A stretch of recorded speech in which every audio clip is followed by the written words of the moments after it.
What's going on, guys? Super Savage 789 here, bringing you guys a video.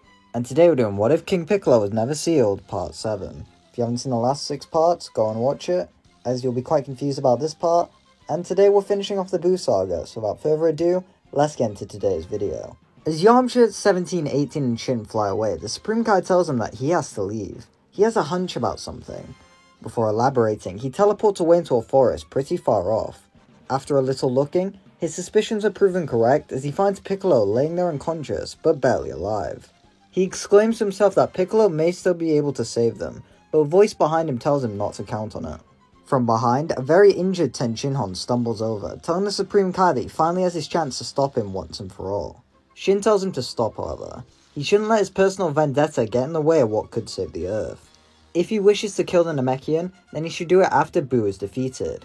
Right now though, time is of the essence. Ten Shinhan struggles to argue as he grimaces from the pain he's in, so he asks the Supreme Kai what to do. Placing a hand on both the human and Piccolo, Shin tells him that he has a plan. They then all teleport away thanks to the Kai Kai technique. Back with the humans, Yamcha should begin to wrangle up the remaining Earthlings in order to protect them. If they stay in the city, they're obviously sitting ducks, so they need to move. Bulma would grab some capsule houses and supplies, as well as various vehicles like planes to let them all move. The main characters would all be in one plane, where Yamcha fills them in on what has happened. They were all saddened as they question what they can do now, banking on the fact that the Supreme Kai's plan proves fruitful. Jibo would begin to move, telling everyone that he needs to leave. The people aren't the only thing at risk. Boo will harm the nature and animals that he loves so much. He needs to do his best to protect them. 17 tells him that he'll come, but Jibo stops him. Right now he needs to protect everything else he loves. So Jibo would leave with the goal of protecting the Earth. Boo and Babidi would be causing chaos, trying to locate where the remaining Earthlings are, as they know the remaining nuisances are likely with them. With none of the cities they come across actually still standing, they turn to attacking forests and just life in general.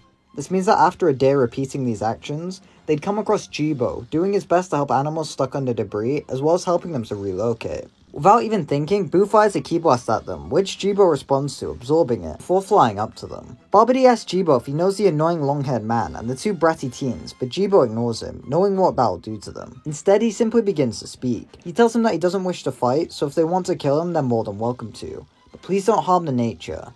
This confuses Boo as he looks at the orange-haired man with curiosity. Angered by this incompetence, Babidi orders Boo to kill him, but Boo responds bluntly, telling his master to shut up.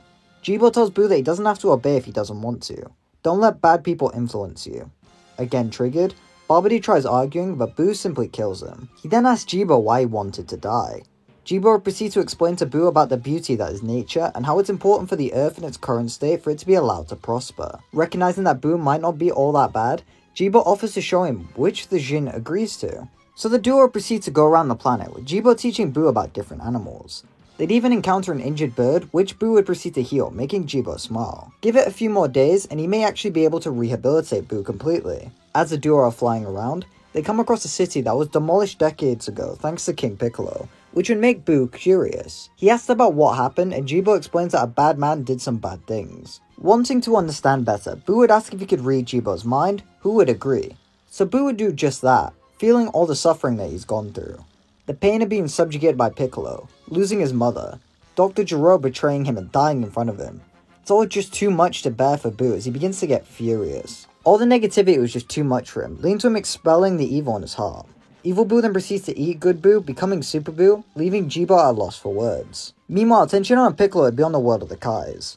Thanks to it being outside the living realm, Kibito was able to also show up here to heal the duo back up to full health. But both learned the current events transpiring. Believing they could be the world's last hope, the duo would begrudgingly begin to train together, all the while Shin conveys to them the current events on Earth. During one of their intense spars, Ten Shinhan asked Piccolo why he's even bothering to still train.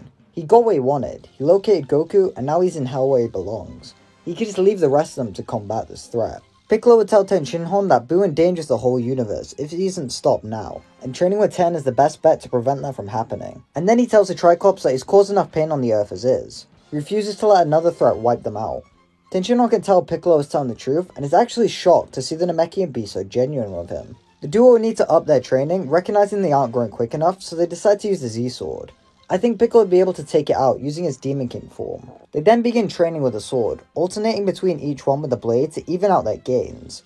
And on one of these eventful spars, Piccolo would fire his Makonko Sapo at 10, which he blocks with a sword, leading to it breaking and releasing Elder Kai. Everyone is left stunned looking at the old man, and after some brief conversation with him, he offers to awaken the potential of whoever freed him. Shin would shockingly cut them off though, as he tells them they need to see this, showing them what's currently happening on Earth. They look to see Super Buu standing over Jibo, who's in critical condition. After Super Buu was born, Jibo obviously tried to fight him, though his efforts were in vain, leading to a swift defeat. Buu would be looking at Jibo, eyeing him up as he contemplates killing him. But due to his connection Good Buu has to him, Buu couldn't just kill his friend. So instead, Buu says he'll save him, as a part of him drops off, wrapping around him and bringing him into Buu. The Jin stands there, having absorbed Jibo, now wearing attire similar to his. He laughs as he flies off to go locate the remaining humans. Now with the stakes turning dire, Shin asks one of them to awaken their potential, asking who's it gonna be. Humbly, Tenshinhan tells him that Piccolo would be the one to have it done. He's stronger anyway, and he doesn't think he has anything to worry about with him anymore. Besides, he's going to get back to Earth to do his best to hold off Buu, if he finds them. Before Shin takes Tenshinhan back, Elder Kai throws him a pair of Potara, telling him if things look bad to put one on his ear and one on another person. While this confuses him, he accepts the trinket and returns to Earth with the Supreme Kai. Shin then returns home and watches Piccolo get his potential unlocked. Tenshinhan returns to the other humans, who are happy to see him alive. He explains the situation to them and gives Yamcha the earring, telling him he doesn't understand it but to use it when he tells him to. And for the next few hours, nothing really happens with Buu just looking around. That is until eventually he hits the jackpot and locates where the survivors are. Yamcha, Tenshinhan, 17 and 18 would all begin to fight Buu and keep him away from the others, with 17's barriers preventing him instantly killing everyone. The twins are quite enraged with Buu due to him having their best friend held hostage, so they'd be blindly fighting. This does serve to move Buu away from the others though. Tenshinhan tries to tell him to calm down, but they're ignoring him, wanting retribution. This ultimately leads to them being the first to fall, thanks to the Candy Beam. Yamcha and Tenshinhan fight together, but obviously they aren't going to be a match of Buu, as they are beaten down badly. Buu flies into the air and begins preparing a Margin Thunder Flash, laughing at the duo stuck in the crater in the ground. Laughing a little, Yamcha tells Tenshinhan that they should use it now. If they die, at least they'll look pretty. Ten chuckles and agrees, placing on the Potara. Buu unleashes the technique, laughing as they're engulfed in a blinding light.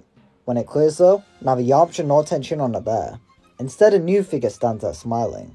It's Yam Shinhan. He looks at himself, feeling how powerful he is, as he cockily remarks that Piccolo won't get the chance to stop Buu. He's going to do it himself. The fusion then begins to fight Buu, having the advantage against him, if only slightly. It's surprising, but remember they're both androids and have both been training hard ever since they got these bodies, so their strength should be quite high. Yam Shinhan will be using combined techniques like the Four Witches Fang Fist and the Multi-Sokidon, finessing on Buu as they tear him apart. They'd likely be really cocky, as both Yamcha and Ten are shown to get cocky in canon whenever they believe they're stronger than their opponent. While they fight, Piccolo would show up with the ritual being done. He believes that they're likely above his strength, so he doesn't enter the fight, suppressing himself as he watches from a nearby cliff. When seeing that Yam Shinhan is just joking around against a universal threat, Piccolo would get quite annoyed. He barks at them to stop joking around.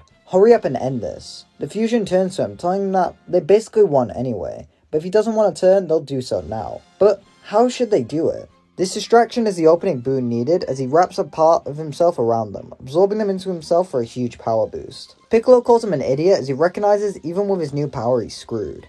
He powers up to his ultimate state and begins thinking of strategies in order to defeat Buu. He begins fighting Buu, but obviously he's not really a match for him anymore, even with him being way smarter. Buu would beat up his opponent, showing off how cocky he is now. During the fight, Shin would go to King Yama asking for him to help. There's a mortal who was recently sent to Hell that is needed to defeat this threat. Goku. Yama is reluctant, but Shin is his boss, so he gives him his body back, bringing him to the check-in station. Goku is confused, but Shin tells him there's no time. He needs to help Piccolo defeat Buu, or else everyone is doomed. The Saiyan is glad to help, but Shin isn't done. He hands him the Potara earring and tells him that this is the only way. Shin and Kibito didn't fuse here, since Elder Kai didn't explain how the Potara fusion worked, meaning they never test it out. So they have a second set of Potara to work with. Goku is obviously against it, but with no other choice he'd agree and is thusly sent back to the mortal realm. Goku would fly over to Piccolo with the duo not having time to share pleasantries. Seeing the Potara in Goku's hand makes Buu panic. He knows what they can do and he can't let them use it. Obviously Piccolo's against fusing, but they don't really have better options. So the duo fuse right as Buu reaches them, punching the new being in the face. His hand feels like it's hit a brick wall as a new figure stands there. This is Piquito. The fusion isn't going to waste time as he immediately transforms into a super demon form, beating up Boo. I know that he should be using ultimate, but I made this edit and then realized, and this edit took a while, and I like it, so he's using super demon form. They begin beating up Boo, remaining silent as they do so, being quite serious as they enact their plan to save everyone. During the fusion fight, Boo would look panicked as his attire reverts into resembling Jibo's once more. The fusion has come undone inside him. Elder Kai laughs as he thought Potara was permanent, making Shin and Kibito facepalm. Now desperate, Boo would absorb Pikito, who would do the barrier technique to free the others. The fusion defuses and the duo then locate where the absorbed people are, with Goku ripping out Fat Boo as a distraction. Everyone is saved, and Kid Boo is born where he blows up the earth.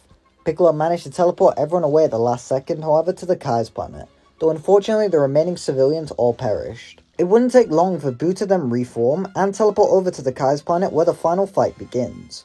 Piccolo enters his ultimate form and rushes at Boo with the duo engage in combat. Thankfully Piccolo is stronger than the Jin, so this fight is pretty manageable for him. Everyone watches on in awe as Piccolo is able to keep Boo at bay, though due to his insane regenerative abilities, he can't finish him off. Powering up to Super Saiyan 2, Goku kicks Boo away, asking him if he has anything that could finish this thing off. Piccolo agrees, but it will take a moment to charge, so Goku opts to fight Boo for however long that moment is. Obviously, Goku would be losing to Boo, doing his best to hold him off, and whenever the three humans awaken, they'd be assisting the Saiyan to fight. Even good Boo helps out, landing a good blow on his evil counterpart. Eventually, Piccolo's attack is done. He teleports in front of Boo and unleashes the strongest light grenade he can muster, completely vaporizing Kid Boo and ending the terror of the Jin once and for all. Immediately the question arises as to what to do with good Boo, but Jibo vouches that he's a good person. Shin can agree with this as he watched Jibo and Boo bond, so everyone agrees to let Boo stay on Earth, since none of the civilians actually saw this version of him, so they won't panic.